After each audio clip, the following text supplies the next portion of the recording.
নাস্তিকদের যুক্তিগুলো খুবই হালকা।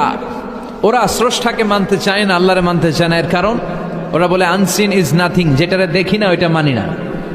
নাজুবিল্লাহ পড়বেন না? কিন্তু ওরা ওদের জীবনে অনেক কিছু দেখে না, ওরা মানে না। কথা কন। আচ্ছা, আপনি আপনার জীবনে সরাসরি চোখ দিয়ে আমেরিকা দেখছেন? কথা কয় না। তা আমেরিকা যে আছে মানেন না?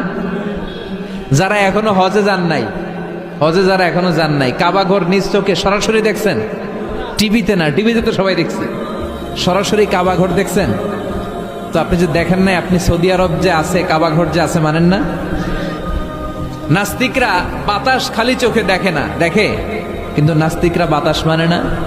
Why do you believe on that? তো বাতাস মানুষ কেন? তোর দাদা তোর বাবা কোনোদিন বাতাস দেখছে? তুই তোর চোখ দিয়ে কোনোদিন বাতাস দেখেছিস? Do you see the air in the atmosphere? উত্তরে বলবেন no. So why do you believe on that? বাতাস বিশ্বাস করো কেন?